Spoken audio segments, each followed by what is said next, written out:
শৰত কলালো ৰাত্ৰি অতি বিতুপন ৰাখক ক্ৰীড়া কৰিতে কৃষ্ণ ভোলা মন হয় সমগ্ৰ ৰাজ্য সমান্তৰকে যে ৰঙিয়াৰ কামৰূপৰ ৰঙিয়াৰ যে ওয়া অঞ্চল আছে যে পশ্চিমবঙ্গ আঞ্চলিক যি ৰাস মহোৎসৱ আছে আজিৰে পৰা ৰাস মহোৎসৱৰ 3 দিনীয়া বৰ্ণাঢ্য কাৰ্যসূচী আজিৰ পৰা আৰম্ভ হৈছে যি ৰাস মহোৎসৱ আৰু সম্পূৰ্ণ দৃশ্য ভিডিঅ গৈ দেখাবলৈ অনুৰোধ এনেকে যে খোল তাল বাদ্যৰে এনেকে ভাগৱত প্ৰতিষ্ঠা কৰাৰ পিছতে পশ্চিমবঙ্গ ৰাস মহোৎসৱৰ আজি শুভাৰম্ভণি হ'ব ইতিমধ্যে ভাগৱত প্ৰতিষ্ঠাৰ জৰিয়তে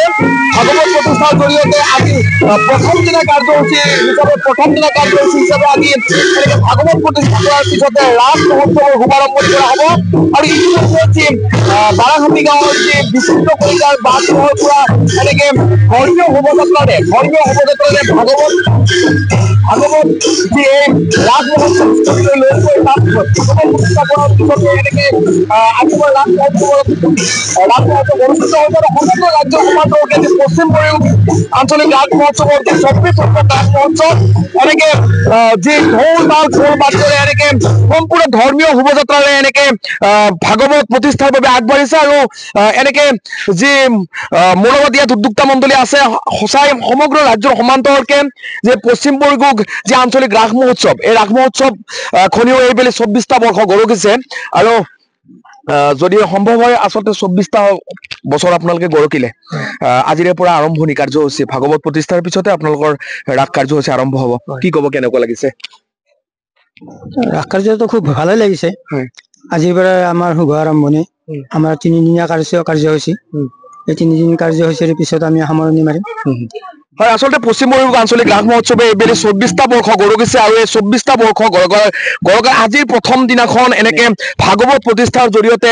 যি ৰাস মহোৎসৱ আজি শুভাৰম্ভণি কৰা হ'ব ইতিমধ্যে সম্পূৰ্ণ খোল তাল বাদ্যৰে ধৰ্মীয় শোভাযাত্ৰাৰে ইতিমধ্যে ভাগৱত আগবঢ়াই নিয়া হৈছে ৰাস মহোৎসৱ স্থলীলৈ মোৰ লগত উদ্যোক্তা মণ্ডলী আছে তেখেতৰ পৰা জানিব বিচাৰিম যে স্যাৰ শৰত কালৰ ৰাত্ৰি অতি বিতুপন ৰাস ক্ৰীড়া কৰিতে কৃষ্ণৰ ভৈল মন এক প্ৰকাৰ উখল মাখল পৰিৱেশ পূৰ্ণিমা কালি পূৰ্ণিমা নিশা ইতিমধ্যে ৰাসৰ আয়োজন চলিছে কেনেকুৱা লাগিছে কিন্তু যদিও শৰতৰ কালৰ ৰাতি মানে এইটো আছে মানে শৰৎ বৰ্ণত লিখিছে গুৰুজনাই লিখিছে এইটো কথা শংকৰদেৱে লিখিছে এইটো হয় উখল মাখল যদিও আচলতে এই উখল মাখলৰ মাজত কিন্তু যিটো আধ্যাত্মিকতা উখল মাখলৰ মাজেৰে তাৰমানে আধ্যাত্মিকতাটোক তেখেতে বেছি প্ৰাধান্য দিব বিচাৰিছে গতিকে আমি এইবেলি পশ্চিমবঙ্গ আঞ্চলিক যি ৰাস 24তম ৰাস মহোৎসৱ আমাৰ ইয়াত আৰম্ভ হৈছে আজি আৰম্ভ হ'ব ভাগৱত শোভাযাত্ৰাৰে আমি এই ভাগৱত শোভাযাত্ৰাটোক এই কাৰণে আগস্থান দিছো যে 4 বেদ 14 হস্ত 18খন পুৰাণ বেগদেৱে যেতিয়া ৰচনা কৰিছিল লিখি উলিয়াইছিলে তেতিয়া বেগদেৱৰ যিটো অৱস্থা হৈছিল মনৰ ভাৰসাম্য হেৰাই গৈছিল তেতিয়া নাৰদে মানে বেগদেৱক এটা সান্তনা বাণী দিছিল আৰু এটা পৰামৰ্শ দিছিল আৰু এই পৰামৰ্শৰ মতেই মানে বেগদেৱে মহাভাগৱত মানে এই মদ ভাগৱত মানে শ্ৰেষ্ঠ গ্ৰন্থ যিখন ধৰ্মীয় গ্ৰন্থ এই গ্ৰন্থখন মানে ৰচনা কৰি তেখেতে মানে মানসিক যিটো ভাৰসাম্য সেইটো স্থিৰতা তেখেতে ঘূৰাই পাইছিলে গতিকে আজি আমি এই 24তম পশ্চিমবঙ্গ আঞ্চলিক ৰাস যি মহোৎসৱৰ আমি এই শ্ৰেষ্ঠ যিখন মানে সনাতন ধৰ্মগ্ৰন্থ সেই ধৰ্মগ্ৰন্থখন আমি সম্পূৰ্ণ আধ্যাত্মিক মনোভাৱেৰে শোভাযাত্ৰাৰ মাজেৰে লৈ গৈ ৰাসস্থলীত স্থাপন কৰি মানে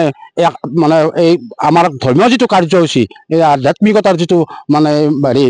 ধাৰণা সেই ধাৰণাটোক আমি আমাৰ ৰাসস্থলীত প্ৰতিষ্ঠা কৰাৰ কাৰণে আমি প্ৰয়াস কৰিছো কেইদিনীয়া কাৰ্যসূচী আমাৰ 3 দিনীয়া কাৰ্যসূচী বেছি দিন নহয় আমাৰ ইয়াত ৰাস জমকতা বিশেষ নাই আমি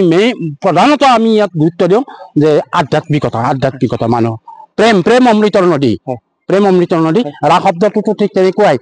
আত্মা পৰমাত্মাৰ যিটো মিলন আমি ইয়াত আত্মা পৰমাত্মাৰ মিলনৰ এইটোৱে বেছি গুৰুত্ব দিছো আমি জাকজমকতাৰ ওপৰত বেছি গুৰুত্ব দিয়া এইটো এটা আমাৰ ৰাসখনৰ এক বিশেষ ধৰণৰ বিশেষত্ব ৰাস মহোৎসৱৰ এক বিশেষত্ব আছে যে জাকজমকতা পৰিহাৰ কৰি বা পোহৰৰ খেলা নকৰি সম্পূৰ্ণ আধ্যাত্মিকতাৰ ৰক্ষা কৰি আৰু সম্পূৰ্ণ বৈদিক ৰীতি নিয়মেৰে এনেকে 24টা বছৰ ধৰি এনেকে উদযাপন কৰি হৈছে ৰাস মহোৎসৱ আৰু তেখেতসকলে কৈছে যে ৰাসৰ মাজে যি প্ৰেমৰ যি এক নিদৰ্শন দাঙি ধৰিব পাৰি সমাজৰ মাজত আৰু মই পুনৰবাৰ কৈছো যে পশ্চিম বৰগুগ যে ৰাস মহোৎসৱ সমগ্ৰ পশ্চিম বৰগুগ মৌজাৰ বিভিন্ন ৰাজহ গাঁও মিলি এই ৰাস মহোৎসৱখনি উদযাপন কৰি আহিছে আৰু তিনিদিনীয়া যি বৰ্ণাঢ্য কাৰ্যসূচীৰে উদযাপন কৰা যি পশ্চিম বৰগুগ ৰাস মহোৎসৱ এই ৰাস মহোৎসৱত সমূহ ধৰ্মপ্ৰাণ ৰাইজৰ যি আন্তৰিকতা বা উপস্থিতি শ্ৰদ্ধাৰে কামনা কৰিছে উদ্যোক্তা মণ্ডলীয়ে হয় যিকোনো খবৰৰ বাবে যোগাযোগ কৰক